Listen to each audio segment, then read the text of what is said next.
Welcome back, anime enthusiasts. Today, we're diving headfirst into the exhilarating finale of Tower of God Season 2. Without wasting any time, let's leap right into the action. The episode begins with Kun approaching Wangnan's team, eager to join them for the workshop battle. He claims to be a friend of Violet and pleads to team up. Skeptical, Prince asks, "What's in it for us?" Kun responds that if they win, Violet will return. Confident, he declares, "It's settled." But Wangnan retorts that Kun can't make decisions for the team and calls for a meeting. During the discussion, Prince questions Wangnan's hesitation, noting, "He's not defective like Yihua." "What's the issue?" Yihua, offended, snaps, "Who are you calling defective?" Akraptor supports Kun's offer, suggesting they should accept his help since they're entering the battle anyway.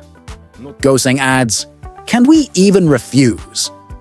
It's clear he won't take no for an answer. Missing and Yihua laugh at Kun's confidence, while Prince points out that with Horyang gone, Kun is their best chance.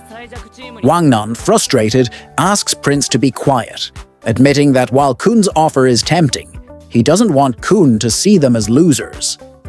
Yihua chimes in, "Kun already thinks that." Wangnan storms off to clear his head and reflects on his journey. He realizes he wants to reach the top and help Violet, despite the obstacles. Kun approaches again, urging him to accept the offer. Wangnan hesitates, saying, "We can't win without Violet and Horyang. If you care about Viol, join a stronger team." Kun, irritated, calls him an idiot and challenges his mindset.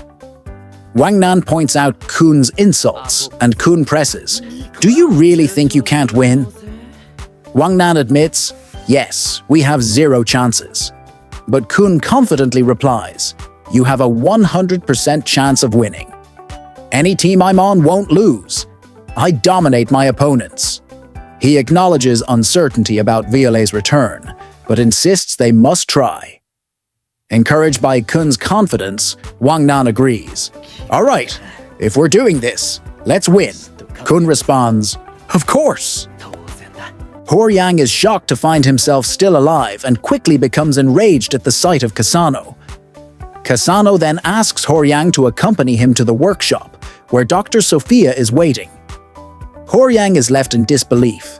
Meanwhile, Novik and Ran notice that Xiaxia is bringing more teammates to meet Violet. Reflejo the fisherman reveals that he will now serve Violet and apologizes for the harsh methods used to bring him there. Violet accepts the apology, saying it's fine since it was his mistake for showing weakness. He urges everyone to focus on the next test. We then see Kun training Wangnan, who, in frustration, vows to quit the team. Akraptor comments that they've been training non-stop for the entire month, calling it insane. Prince remarks that Kun has been acting like the team leader ever since he joined. During the training, Wangnan admits that he thought he was going to die. When Kun approaches, Wangnan tries to stop him, saying, "No more." "Not that I could in the first place." Kun finally ends the session, stating that while they still have much to improve on, they've done enough for today. He informs them that they will face a test the next day and depart at dawn, advising them to rest until then. Wangnan goes to check on Dan, who's recovering from his injuries. He asks if Dan is sure he's ready to be up and about. Dan replies that the doctor advised him to rest, but he believes moving around will speed up his recovery. Wangnan cautions him against pushing himself too hard. Dan then questions Wangnan, asking if he has the luxury of worrying about him when they have a test tomorrow. If they fail, the workshop battle will be out of reach. Wangnan admits he's not feeling confident, adding that while no one is saying it, the idea of taking the test without Violet and Horyang is making them all uneasy. Goseng then approaches Kun and tells him that she consulted Emily about the strategy they discussed the previous day and found another option, so she created a revised version. Kun cuts her off, pointing out the dark circles under her eyes and saying, "Don't tell me that's why you look so tired. The test is tomorrow.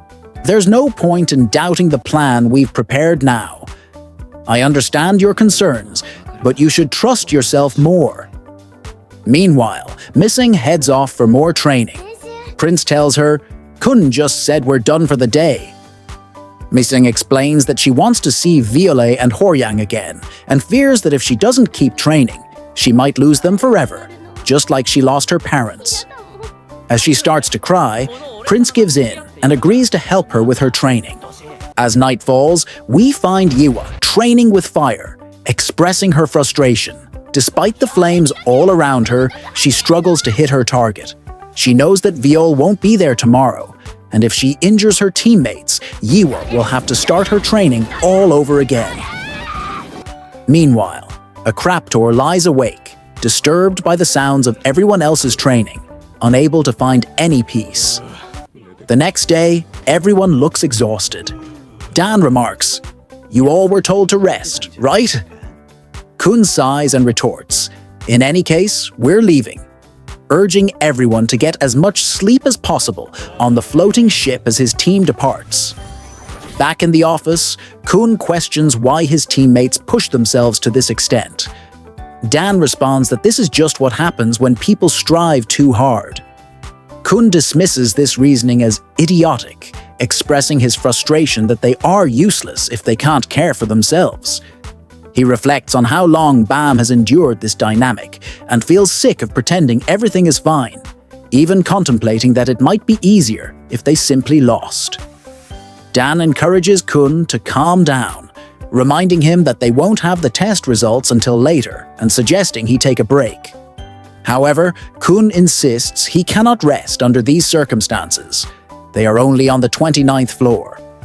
As Dan steps out to grab some coffee for Kun, he muses that Kun has always worked with skilled teammates, making it difficult for him to understand that average individuals can feel anxious before a test. This situation is also a crucial test for Kun. As Novik observes the ongoing battle involving Violet's team, he remarks, "I don't like this team at all, but I must admit, this is incredibly dangerous." Shortly after, Violet's team receives an invitation to participate in the workshop battle. At the same time, Ship's team also gets the same invitation. Ship confidently declares, "We're going to crush this Violet Grace guy." Meanwhile, Parakel rushes over to Rak, questioning why he is attending the workshop battle. Rak responds, "If you don't want to come, then don't." However, Parakel insists he will join Rak, despite the rumors that the brutal Violet Grace will be present. Rak dismissively calls him a fool before walking away. The scene shifts to Kun, who receives an invitation card for the workshop battle. This comes after Wangnan's team successfully passes their test, earning all of them the chance to participate. Kun is visibly surprised by the unexpected opportunity. Next, we hear someone speaking through a radio, addressing the young leader and saying, "It's nice to meet you again." The scene then cuts to a young man lighting a cigarette. He responds to the radio, remarking that the audio quality is ancient-sounding and barely audible, noting that the speaker's tastes are as unusual as ever. The voice on the radio replies, explaining that he dislikes machines that feel too human-like, and presses the young leader for an answer to his question. The young leader, slightly amused, responds, "You're rather impatient, old one. You'll have to wait a little longer. The game has just begun." The next day, Kun and Wangnan's team are preparing to leave for the workshop battle. Wangnan, clearly excited, says, "Finally, we're heading to the workshop battle."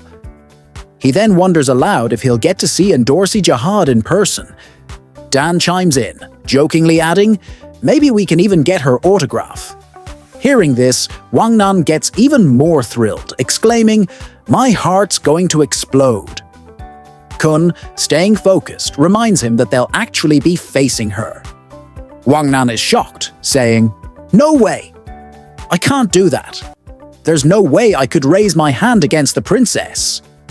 Kun nods and replies, "True, but if we end up as opponents," before Kun can finish, Wang Nan interrupts, insisting, "Even if we're opponents, we're madly in love." Dan laughs and says, "I like this idea." Kun, staying practical, says, "Let's see how powerful Endorsi has become."